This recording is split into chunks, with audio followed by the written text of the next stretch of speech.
Assalamualaikum warahmatullahi wabarakatuh. Pada kesempatan kali ini kami dari kelompok 10 yang berwalakan saya, Naufal Karim Prasetya, dengan teman-teman saya ada Abdul Hamid Iksan dan juga Rio Septian. Pada kesempatan kali ini kami akan membahas mengenai Mycoplasma, viroid, dan prion. Oke, selanjutnya kita akan membahas mengenai pengertian umum terkait Mycoplasma, viroid, dan prion. Mycoplasma, viroid, dan prion merupakan agen biologis berukuran sangat kecil, bahkan lebih sederhana dibandingkan bakteri dan virus, namun tetap mampu menyebabkan penyakit. Jadi bisa dikatakan Mycoplasma adalah bakteri yang paling kecil yang masih bisa hidup mandiri tetapi tidak memiliki dinding sel. Viroid adalah agen infeksius yang hanya terdiri dari RNA tanpa selubung protein, sehingga lebih sederhana dari virus. Biasanya menyerang tumbuhan. Prion berbeda lagi karena bukan berupa sel atau asam nukleat, melainkan protein abnormal yang bisa mengubah protein normal menjadi rusak. Jadi, ketiganya menunjukkan bahwa penyebab penyakit tidak selalu berupa organisme lengkap, seperti bakteri ataupun virus.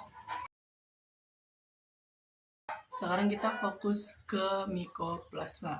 Mycoplasma memiliki ciri khas, yaitu merupakan bakteri paling kecil. Ukurannya sekitar 0,1 sampai 0,3 mikrometer. Tidak memiliki dinding sel. Ini yang membuat bentuknya tidak tetap atau disebut pleomorfik. Karena tidak punya dinding sel, Mycoplasma tidak bisa diserang oleh antibiotik seperti penisilin. Membran selnya mengandung stereol yang biasanya hanya ada pada sel eukariotik. Selanjutnya hidup sebagai parasit atau mengambil nutrisi dari inang atau saprofit, hidup dari bahan organik yang mati.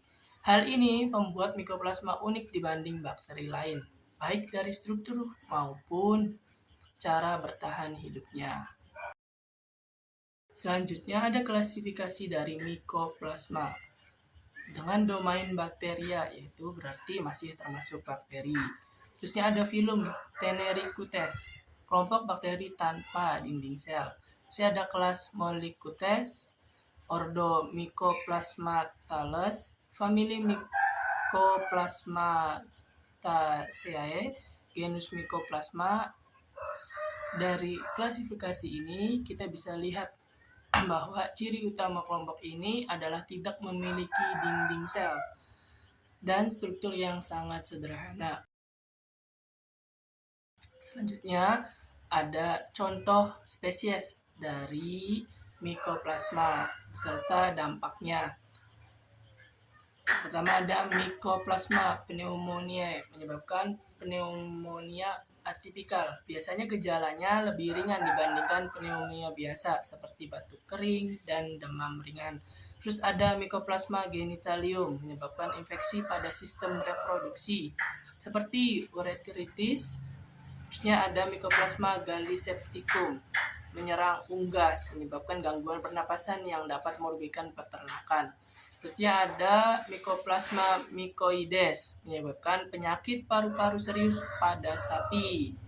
Dari sini terlihat bahwa Mycoplasma tidak hanya berdampak pada manusia, tetapi juga pada hewan dan sektor ekonomi seperti peternakan. Selanjutnya akan dijelaskan oleh teman saya. Selanjutnya ada tentang viroid. Viroid adalah agen siklus paling sederhana, berbeda dengan virus. Viroid hanya tersusun dari RNA rantai tunggal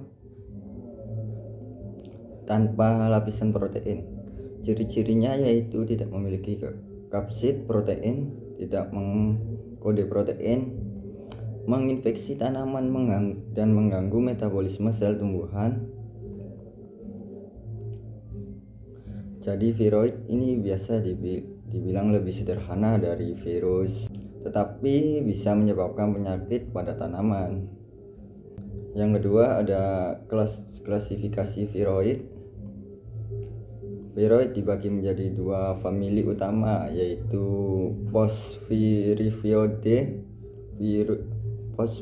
Pospiphiroidae bereplikasi di inti sel, dan Afsunfiroidae bereplikasi di kloroplas.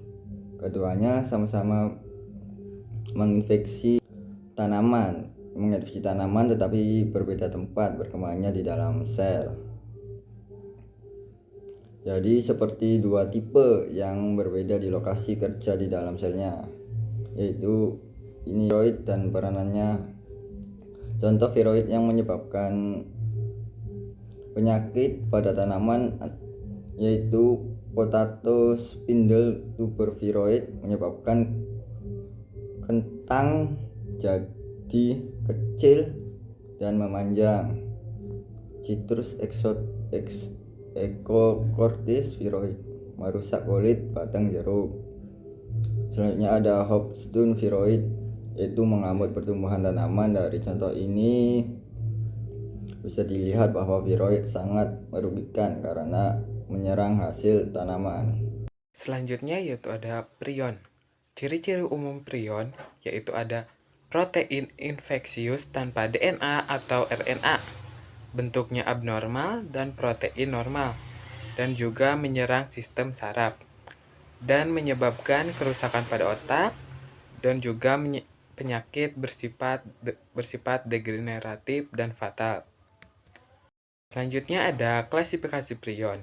Nah, prion ini tidak memiliki klasifikasi seperti organisme hidup karena tidak memiliki sel dan materi genetik. Namun, prion biasanya dibedakan berdasarkan jenis penyakit yang ditimbulkannya, yaitu prion pada manusia dan prion pada hewan. Selanjutnya ada contoh prion dan peranannya. Nah, contoh prion yang pertama yaitu ada Creutzfeldt-Jakob disease atau CJD, penyakit prion yang menyerang sistem saraf pada manusia. Dan yang kedua ada Scrab atau penyakit saraf yang menyerang domba dan kambing. Dan yang ketiga ada Bovine Spongiform Encephalopathy atau BSE atau penyakit sapi gila yang menyerang sapi dan dapat berdampak pada kesehatan manusia. Selanjutnya ada kesimpulan. Nah, Mycoplasma, viroid, dan prion merupakan agen biologis kecil yang dapat menyebabkan penyakit. Mycoplasma adalah bakteri tanpa dinding sel yang dapat menginfeksi manusia dan hewan. Sedangkan viroid adalah agen infeksius berupa RNA sederhana yang menyerang tanaman. Sedangkan prion merupakan protein abnormal yang dapat merusak sistem saraf pada manusia dan hewan.